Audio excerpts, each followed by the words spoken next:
Welcome to another episode of Expat Hoops. This is episode number 100, and today we welcome Stan Okoye to the pod. He just finished his 11th season overseas, which 11 professional seasons is enough to talk about off the top. Professionally, he's played in Israel, Australia, and France, but a bulk of his time abroad has been in Italy and Spain. Yeah, Tony, if you throw in the fact that he's also played for Team Nigeria in numerous international competitions, including the Olympics, injuries along the way, and the fact that he only had one Division One offer, we highly suggest you stick around to hear his story. But before we get into it, we have to actually formally welcome to the pod. Welcome, Stan. Thank you. I appreciate the opportunity to talk to you guys. I want to say congratulations on episode 100. I didn't even know that. Thank Honestly, you very sometimes much. we kind of forget about it a little bit too. Yeah. So That's dope, though. That's dope. It means you guys have been at this for a while. exactly. bit. Hopefully, it shows that we've got a little bit of polish and that we're not just looking like Right. episode 1 all over again. No. But 100 is the century mark is very special. So Yeah. Thank you. congratulations on that. And thank And you. we're happy to me. have you on for the episode 100 as well. You I have appreciate it. quite an interesting and illustrious career that we're going to discuss here. Before we get into that, though, we have to touch on your college career. As Andy mentioned, you had one Division One offer, and for a guy that's had 11-year pro career, usually guys that have that sort of end up in that sort of situation, have that sort of pedigree, have a few more Division One offers, even if they don't end up going Division One. We've got some Division Two and NAIA athletes on the pod as well that have done a pretty long professional career. But you have one D1 offer. And you had a pretty decorated career while you were at the Virginia Military Institute. So tell us about what that was like having one D1 offer and how you ended up taking advantage of that fact while you were at VMI. Well, honestly, having one Division One offer was very stressful at the time because I have semi-strict parents, and they all wanted me and my siblings to go to college, and they really didn't understand the student athlete path of trying to attain athletic scholarship and things like that. So I remember going into my senior year, my dad is telling me, "Have you applied to college? Have you applied to college?" And I lied honestly and told him, "Yeah, I applied to a few schools." I started an application to North Carolina State University and didn't finish it because I was so confident that I was going to get a scholarship offer.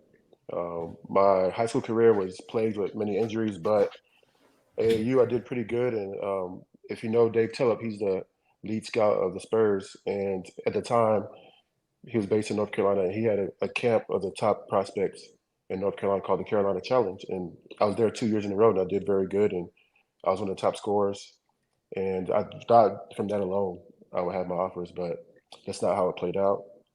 But going into VMI, it was a very tough decision. I honestly thought I was just going to go to college as a normal student because I didn't want that military experience for college. But my AAU coach, Dwayne West at Garner Road Bulldogs in Raleigh, North Carolina, convinced me to go on a visit. And that was actually probably the highest selling tickets, highest attendance in the school's history. They were playing Liberty University, who are their rivals. And at the time had Seth Curry, the younger brother of Steph. And at the same time, VMI had one of its best seasons of their history. So at that game, the environment was unbelievable.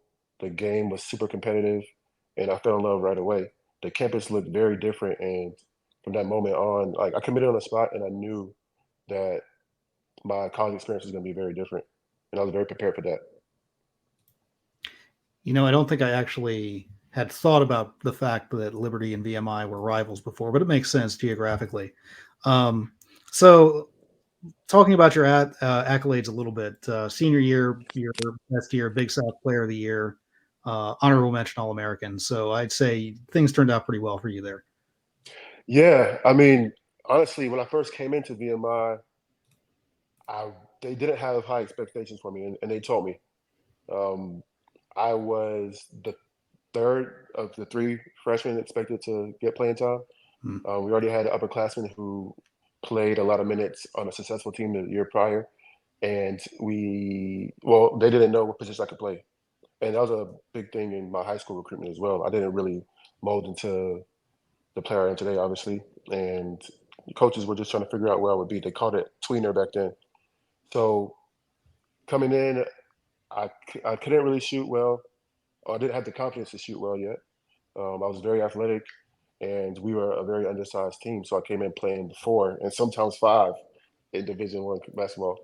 Um, we had a 7-footer, but the coach didn't play him so much because if you remember, VMI during this period was the leading scoring team in the nation many years in a row, highest volume threes shot and made.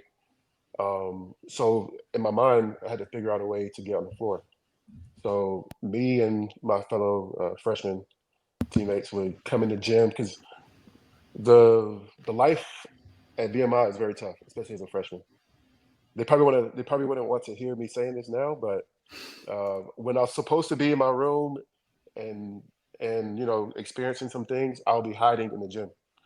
And while I'm in the gym, I'm using the gun, just getting up shots with my teammates, and that alone helped me improve so much within my freshman year that I made the all freshman team to going from not playing too much the first few games to that. So um, I think that the combination of both experiences of not having a lot of expectation motivated me, and also not wanting to be on campus too much motivated me.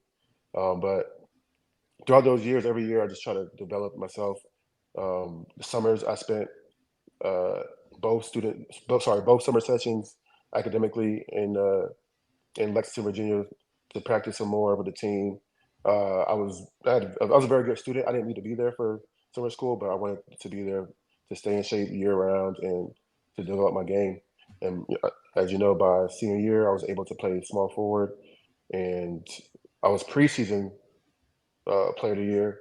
And that was when I really started to believe that I could be a professional. Something more could come from this, not just college. And then at the end of the season, I received the actual award. So it was dope. If I could go back, I like to my freshman year, I never would have thought that those 4 years would have played out the way it did, just from you know the initial expectations that were put upon me. I really couldn't have scripted a better segue. What you're just Yeah, I saying. was going to say that's very professional. That was exactly what it was going to be. Is we always have the conversation is like, depending on the guest, it's going to be, I either always thought that I was going to play professionally, whether it's, overseas or NBA. Hmm. And for some people, it's a little bit later where they're starting to get messages maybe in their junior year. And so right there, seizing on that's really when you first started thinking, all right, I'm going to make this a professional goal. And I know that I listened to another interview with you where you had some professors that said, you've got a good shot based off your academics that if you go to this interview, you can get a good job. Hmm. And so I thought your answer to that was kind of interesting too, where you're like, mentally, you're like, no, I'm going professionally. Right, So right. that's always the question we have is like, when did you actually tangibly think that this was going to happen? So we know the answer to that, but what did that look like, from your preseason accolades, essentially, that you're like, all right, this is going to happen? When do you kind of start putting together like with agents? And at that point in time, did you start thinking about, all right, is it going to be NBA? Do I take a shot at that at this point in time in your career? Or was it always going to be overseas at that moment? Yeah, honestly, I didn't know which path I was going to take. I was really just living in the moment and hoping for the best. And agents were hitting me up during the season, just through Facebook, things like that. And I would say I started taking the agent like interviews and conversations seriously um, at Portsmouth because I wanted to wait for the season to be done. I wanted to stay focused on the season and everything like that. And honestly, I wasn't too educated on the actual rules about communicating with agents, so I didn't want to get in any trouble.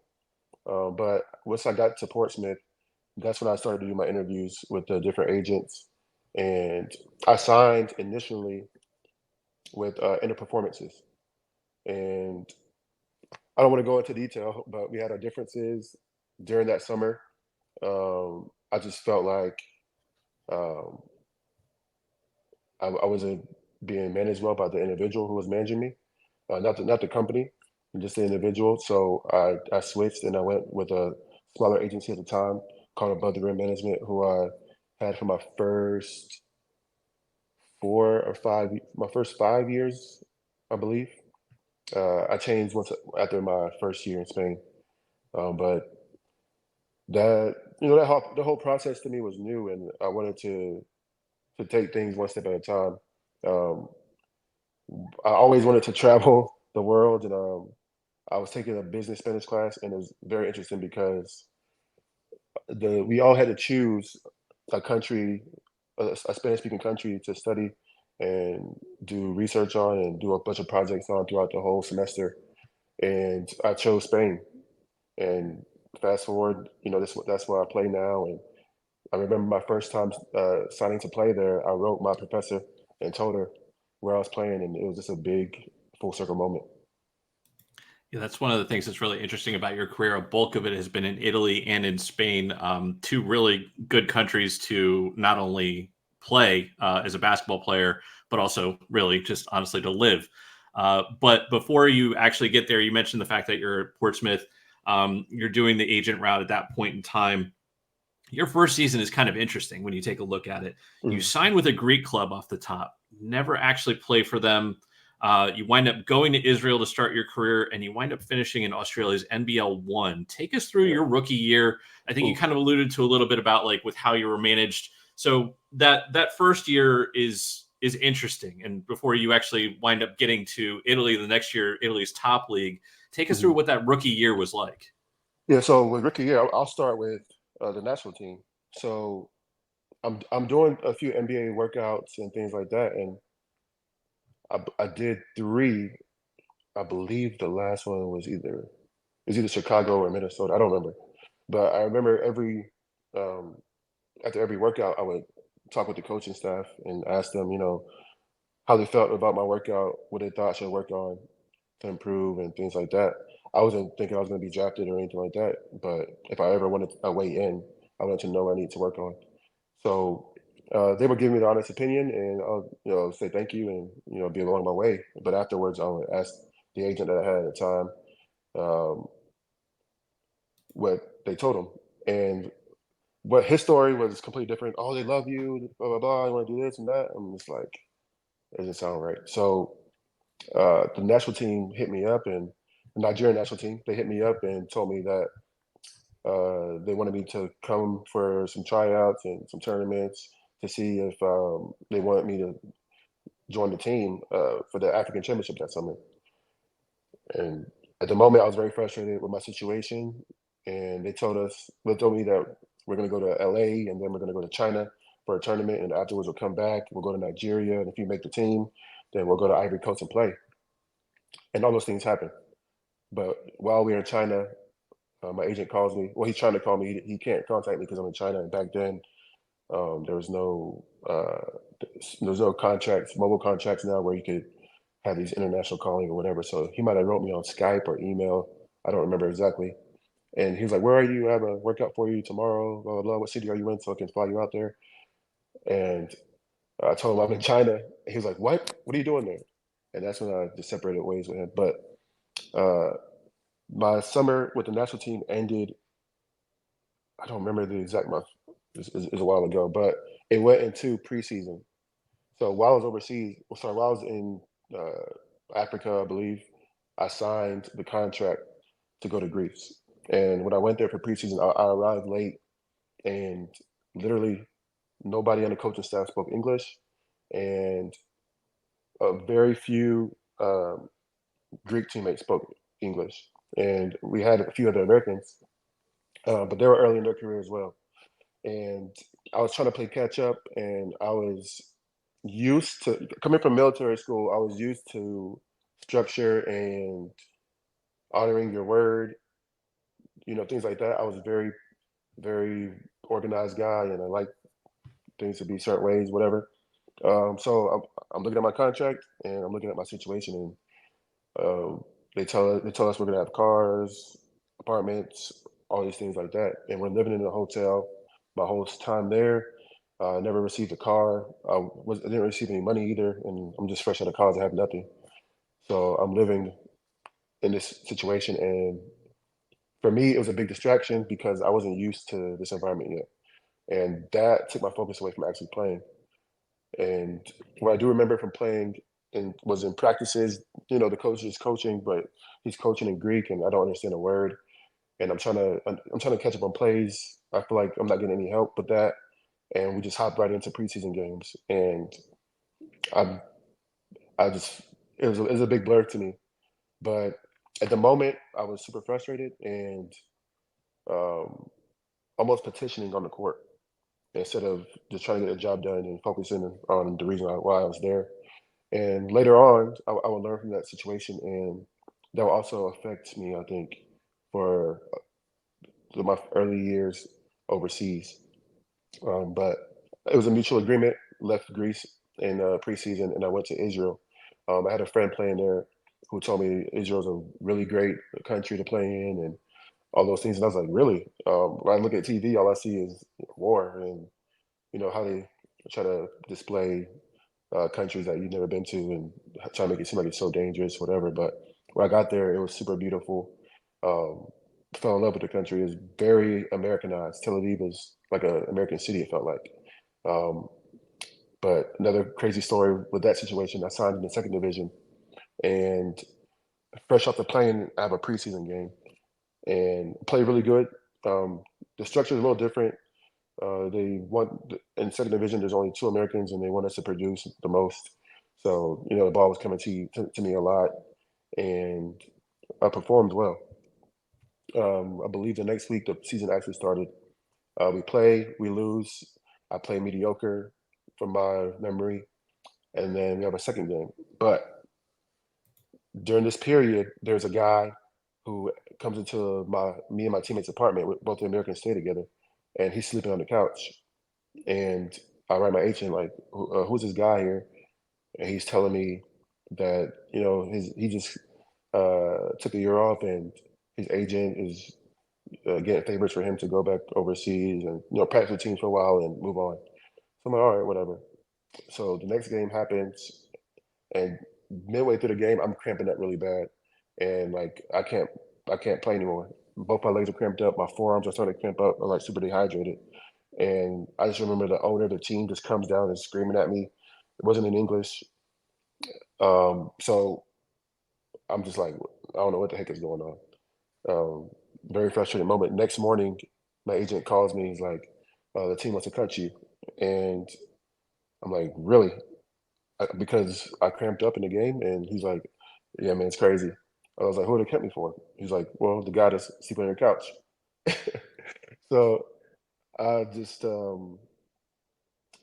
was a very, very low moment, but immediately within an hour or so, another team from Israel called me up. They're from the first division. They told me that they watched me in college and they watched me at Portsmouth, and they had an injury, and they asked me to come and play uh, until the guy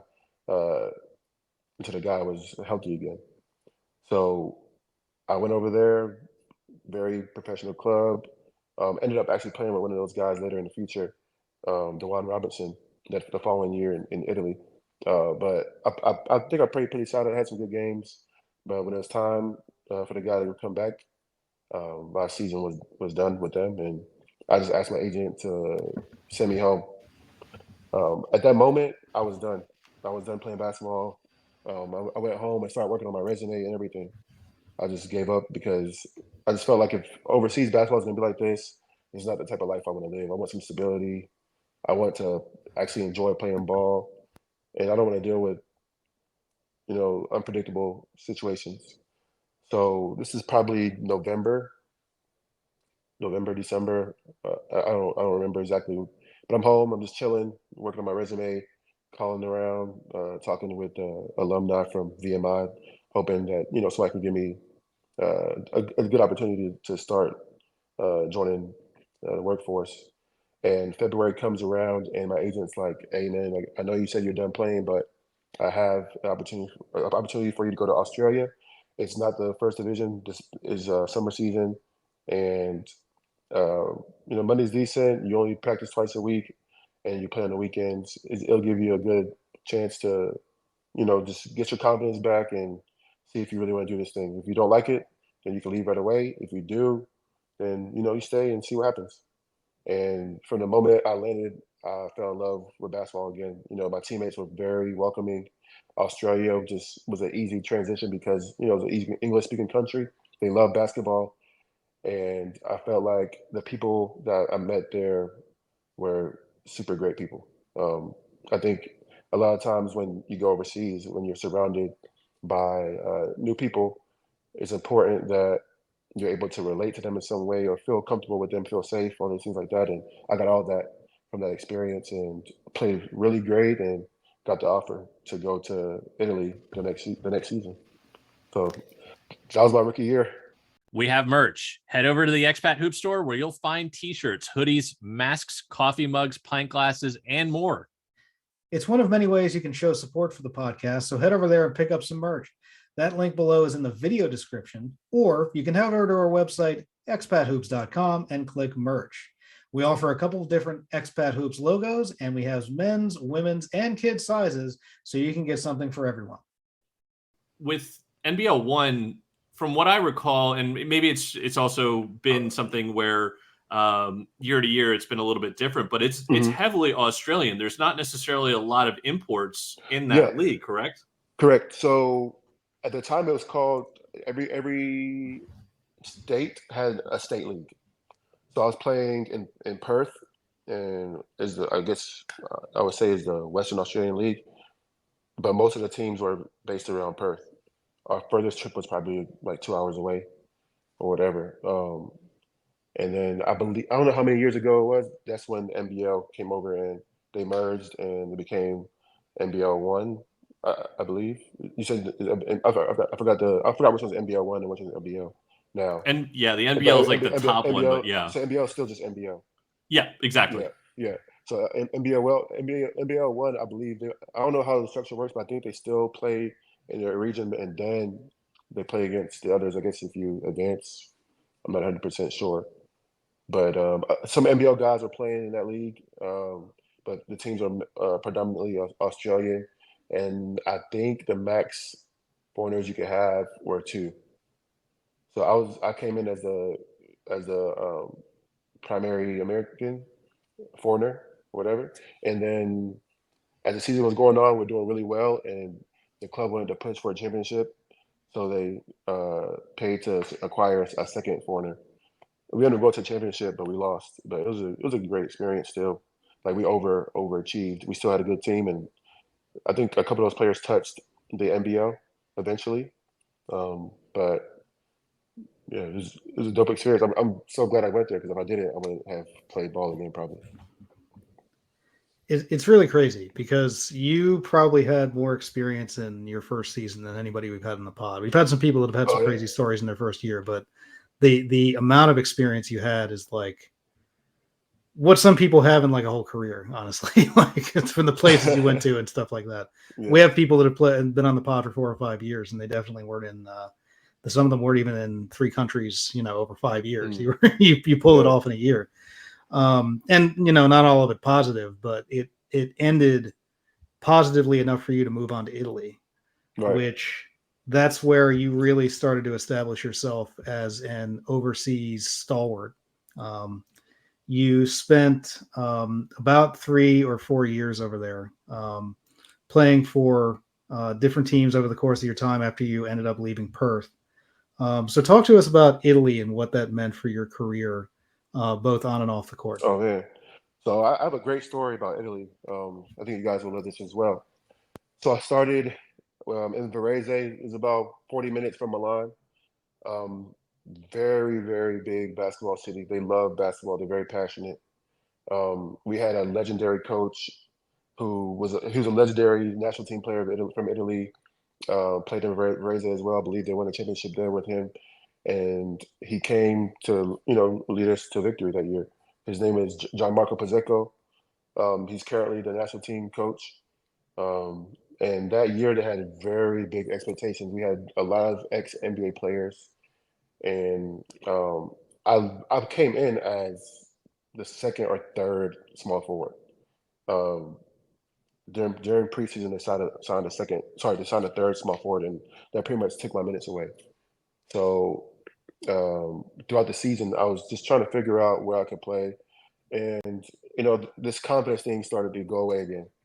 But I would say I had some amazing teammates that year, and even throughout the ups and downs of not playing, I was getting good experience, and I was actually feeling like I was part of a team, just like I did in Australia, in college, and high school, things like that. So it wasn't all bad. Um, we were struggling, and the club was looking for solutions.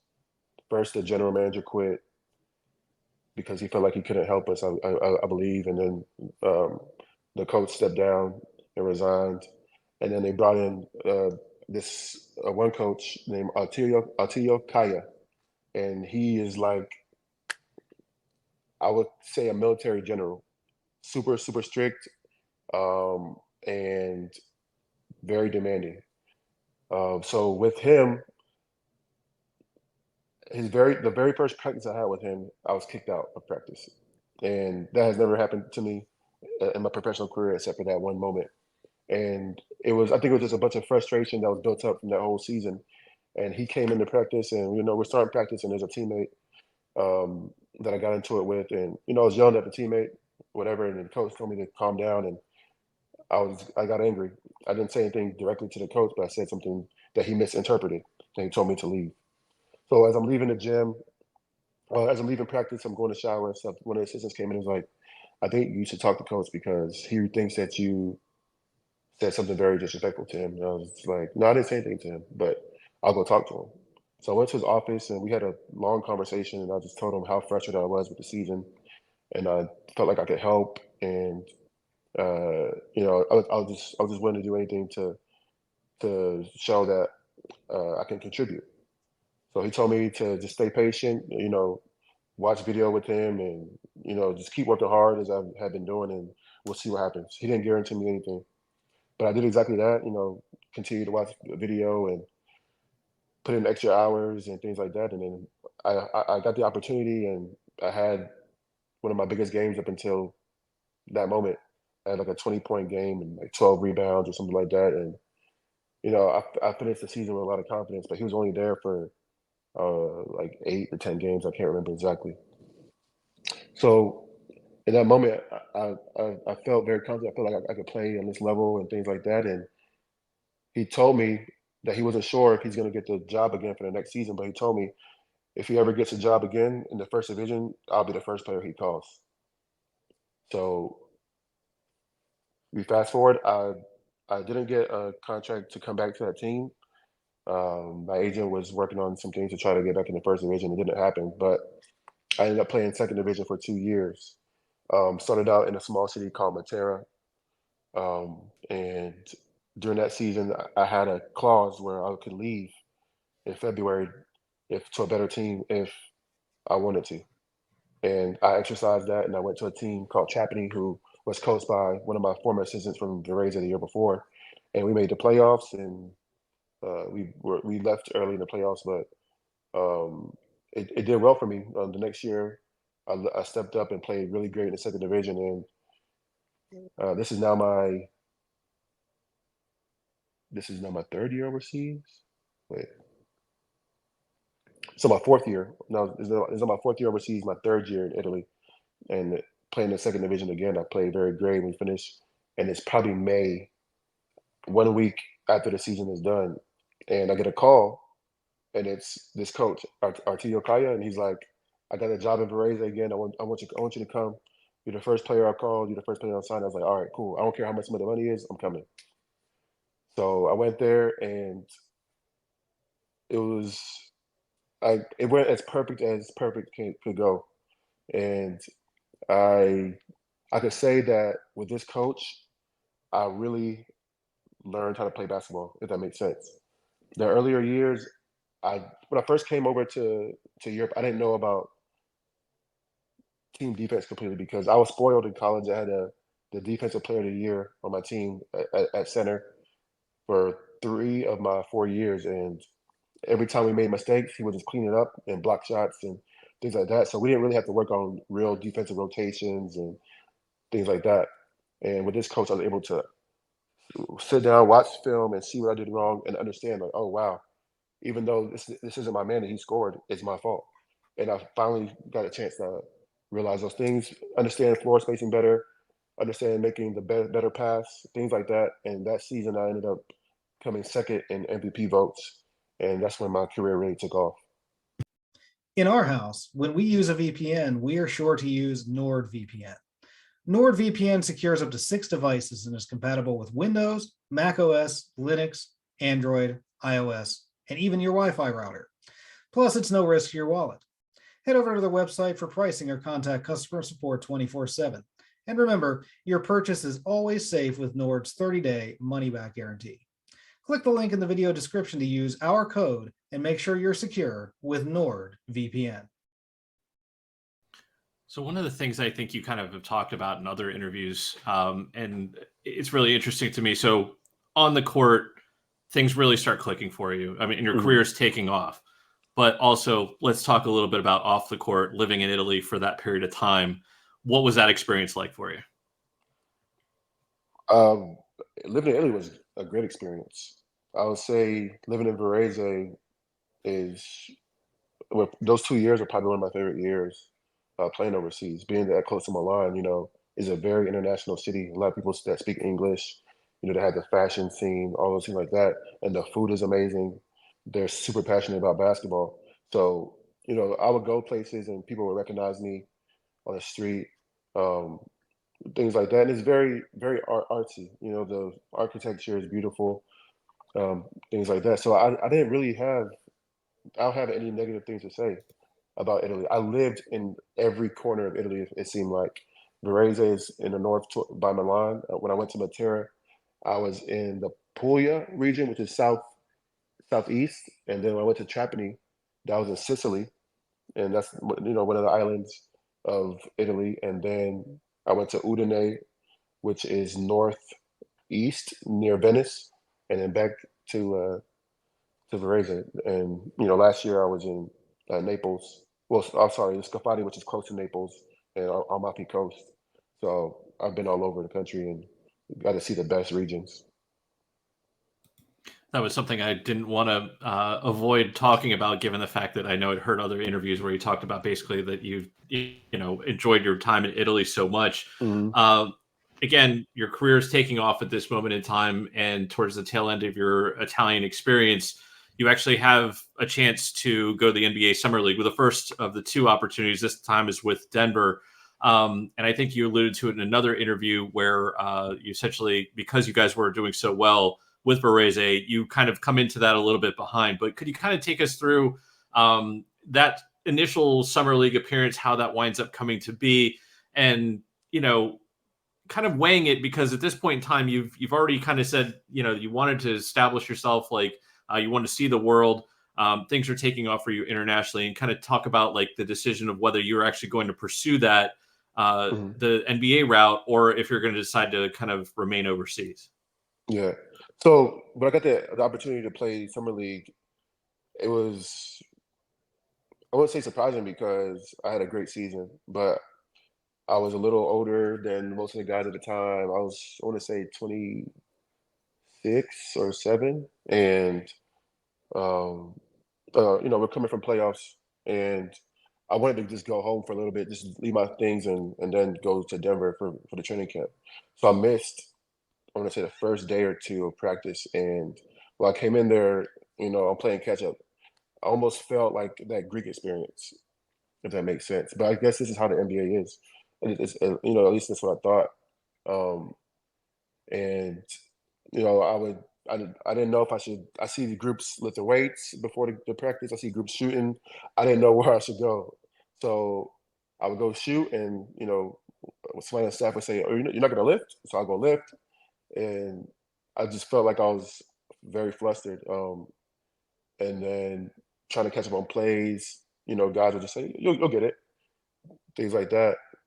So I just felt like I was playing catch up the whole time. But in that moment, after training camp, we go to them. So we go to Vegas and we're playing and things like that. And I speak with Jordy Fernandez, and he's coaching us that summer.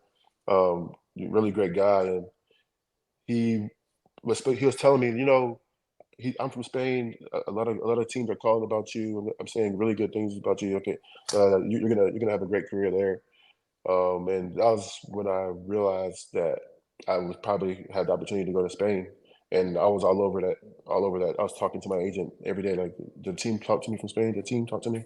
And he eventually I got the offer to go to Zaragoza. And I didn't really wait to try to negotiate with other teams. I was pretty set on going there. The coach told me he wanted me to be the main player. They're going to build the offense around me and everything like that. And I pretty much repeated the same season I had in Italy. Played really good. I ended up being second in All-Star MVP votes again. We upset a EuroLeague team in the first round of playoffs and ended up going into the semis, but we lost to a very, very strong Barcelona team.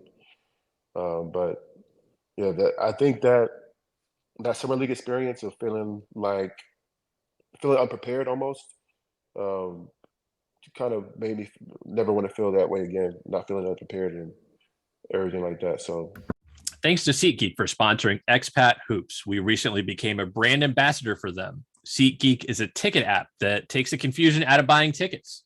They offer a 0 to 10 score on each ticket to know if you're getting a good or a bad deal. Green means good, red means bad. You get the idea. It's a really easy way to get tickets to events. Plus, our viewers get $20 off their first ticket purchase with the Expat Hoops code.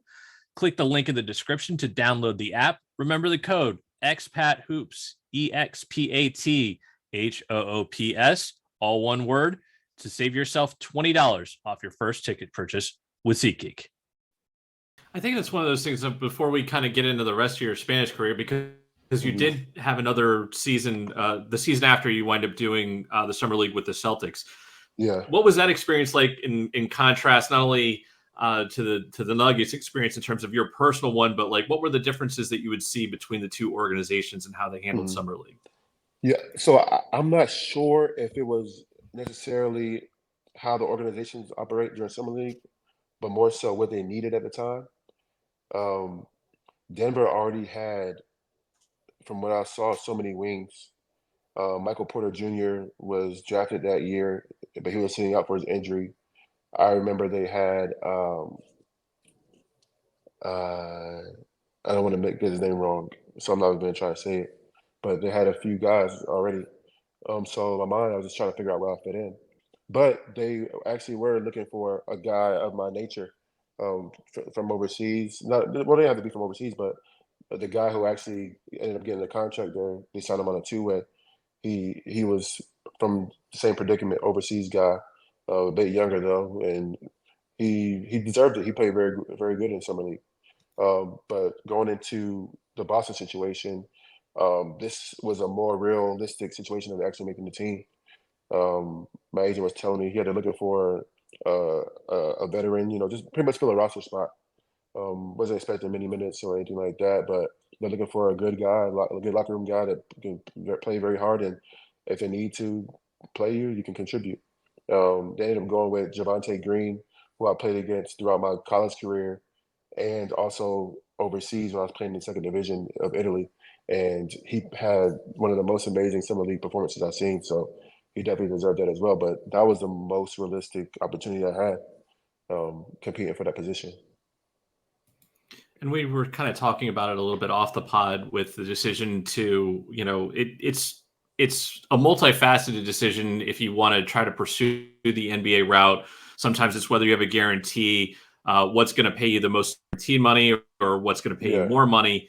And at this point, like you alluded to with the Denver experience, you're already kind of one of the older guys. And so deciding to stick around in Spain isn't exactly like slumming it because it's one of the top leagues in the world. Right. It's a beautiful place to live.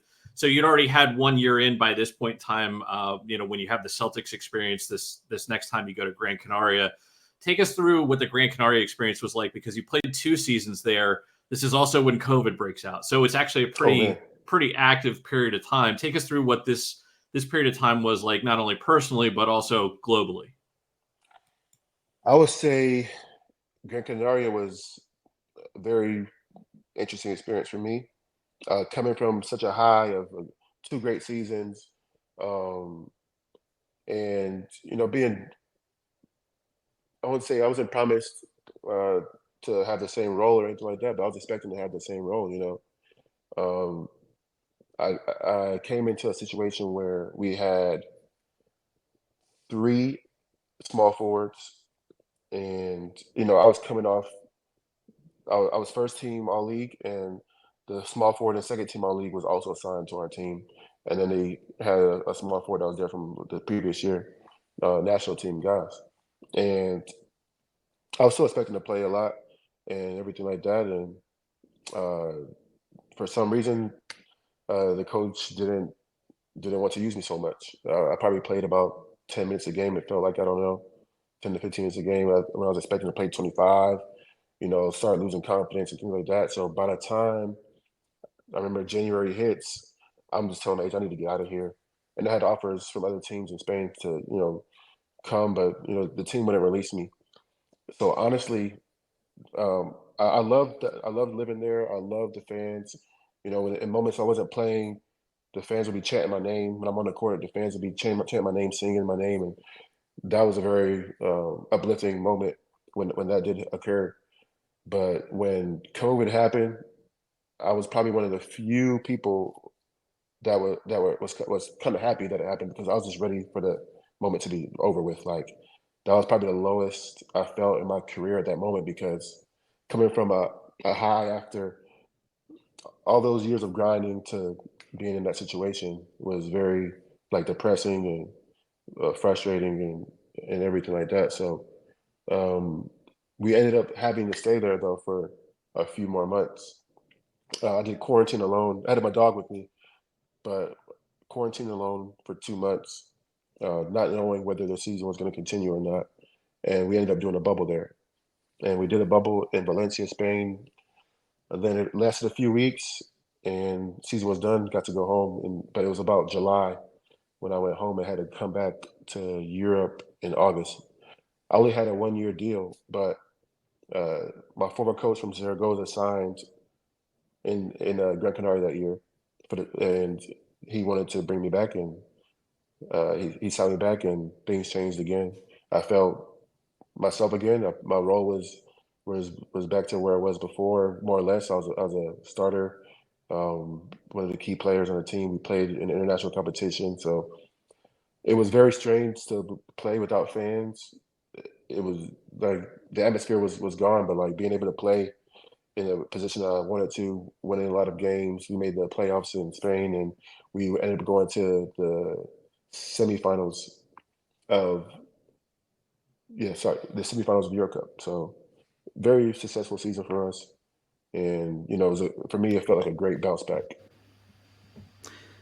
And speaking of bouncing back, you had the great experience in your first couple of seasons in Spain, but you did in what would be your final year in that particular league before you jumped to France afterwards. You played in 13 games, but you ruptured your tricep tendon.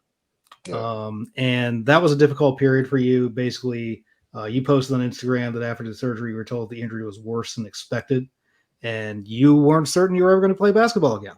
But you're here on the pod, and you just played this past season. So yeah, tell us how that went for you. yeah. It was crazy. So I was fighting for a loose ball, and the guy I was fighting with he just fell to the ground, and my arm. I don't know. We still don't know exactly what caused the rupture. We don't know if it's from the force of me pulling and another guy pulling the other direction, or my elbow hitting the ground in the spot where the insertion of the tendon goes into the elbow and the bone breaking the tiny bit and causing it to rupture. But I just remember in that moment, like, I felt a pop in my tricep, and I went to the medical staff and I told them, I was like, something's not right. Something's not right. This happened in the first half of the game, and uh, I'm just trying to feel like what's going on. It doesn't hurt to touch it or anything like that, but when I do try to push down like this, I felt pain. And I was trying to explain to them, and they just touch my arm. They're like, "Does this hurt? Does this hurt?" They're like, "I'm like, no." They're like, "I think it's okay," but in my mind, I'm like, something's wrong. So I don't continue the game. I can't even dribble the ball. And after the game is over, I'm asking for MRI or X-ray or whatever. And they're like, "Let's just wait till tomorrow. Let's see how it feels." I'm like, "I told you, I heard a pop." But it's on the other side is like it's a very rare injury, especially in basketball. So they didn't feel like it could have been anything. And it only happens usually with like extreme weightlifters and things like that.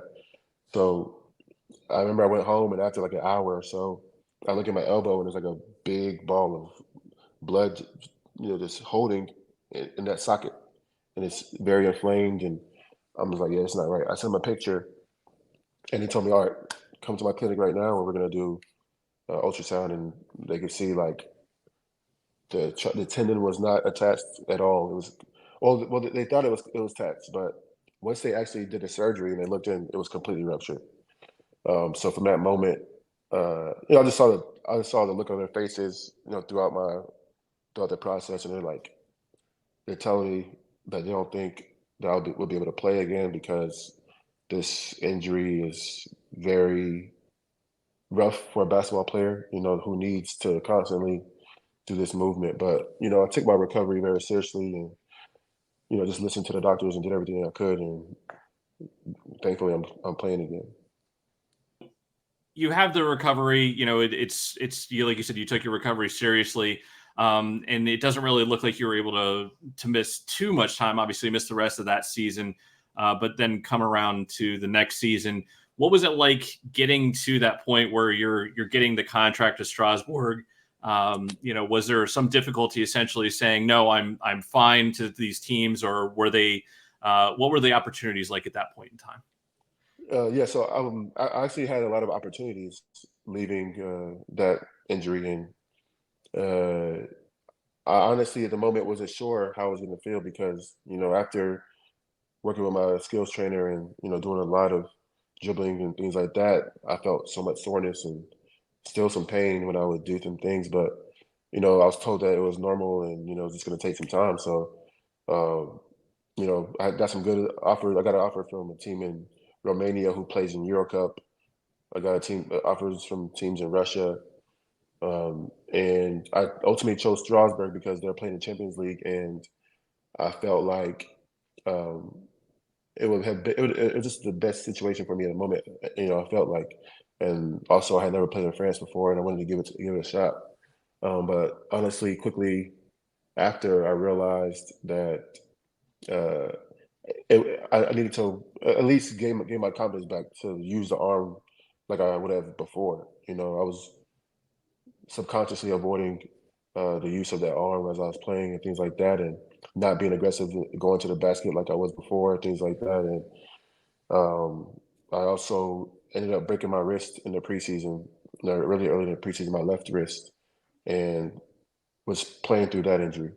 So after a while, we're losing a lot of games in the French league, doing pretty decent in Champions League though, and the team just told me that they wanted me to just sit out and focus on my recovery, and they're going to move forward and try to find another player. So in that moment, I sat out for a few weeks. I obviously looking for a new team, and um, I wanted to try to get back to Spain. That was my goal, was try to get back to Spain, and I didn't want to try to explore any other areas. But the same coach that I told you about earlier, Stan Okoye, he called me again. Like, he was in Italy, and he was on the team who was fighting to stay safe from relegation to the second division. And uh, he called me several times. I honestly said no 2 or 3 times, and he told me, "You're not gonna regret it. Like, we want you, and you know how I am. I'm gonna let you play. Come here and help me keep this team in the first division." And I went, and through that stretch of joining the team, I had an incredible run, very crazy, and my confidence just came back immediately playing for him. So every time there's a bump in the road, I know that he's somebody I can count on to bring me back. I was gonna say that's also not a bad was a lifeline to have, to be a Yeah, place in Italy, not yeah, only as a league but also as a place to be. So yeah, that's yeah, not bad at all. yeah. It was a lovely season. We played we played good basketball. We still had some struggles, but ultimately our goal was accomplished. We stayed safe. We didn't have to worry about relegation, and off the court was probably one of the most beautiful areas I lived in. I lived in Pompeii where they had the big volcano eruption uh, many, many, many, many decades ago, and the Amalfi Coast is right there. You have Naples, Positano, Sorrento, all these places that you could find on the internet or in a you know some things that you think that you'll never see in your life. You get there and you're like, wow, this is the most beautiful place in the world because the water is so clear.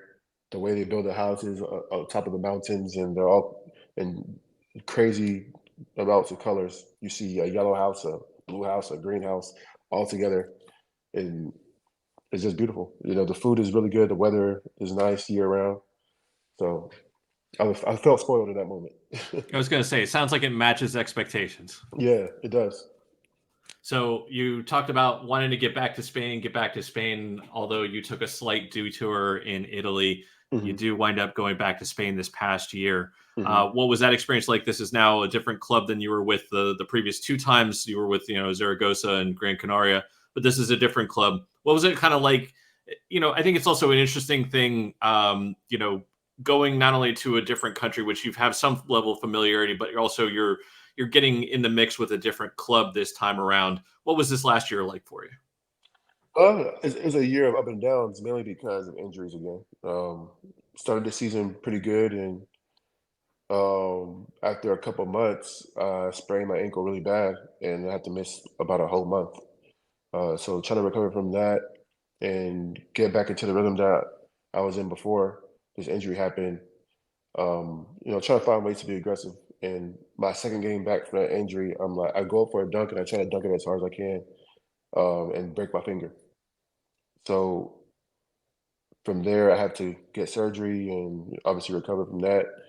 And I missed about a month and a half, 2 months of the season. And the game I'm supposed to come back, the day before the game, I sprained my ankle again in practice. So I ended up missing another week. Luckily, it's not as bad.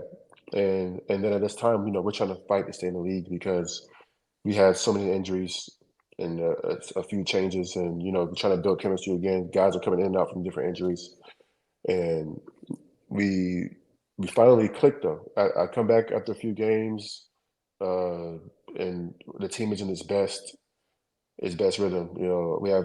We had some really young players that led us this year, and they're gonna have very well decorated careers for sure. But it ended up on a high note, and a lot of lessons learned, and just staying resilient and staying patient through injuries and things like that is very good to actually be able to finish the season after an injury because the last time I had something serious like that, it was season ending, and I'm just fortunate and blessed that I was able to continue to play instead of missing out in the whole year.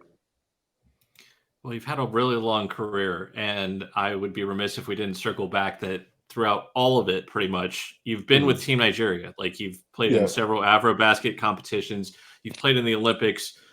Take us through what that experience has been like, and kind of all the different experiences you've had, off the court in terms of where you've gotten to travel, in addition to your long professional career. Yeah. I mean, if I talk about this, we'll be on here for hours because I've had some of my best memories with the national team.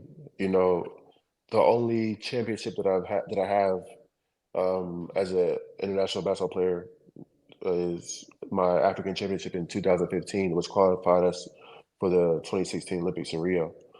And some of my best friends to this day are from the national team, and from the first day I wore the jersey, from the first day I had a practice, like, it just felt like a brotherhood, and everybody was very welcoming, and we all come from similar backgrounds. Most of us were born or raised in America, and our first generation, our parents coming over from Nigeria, and I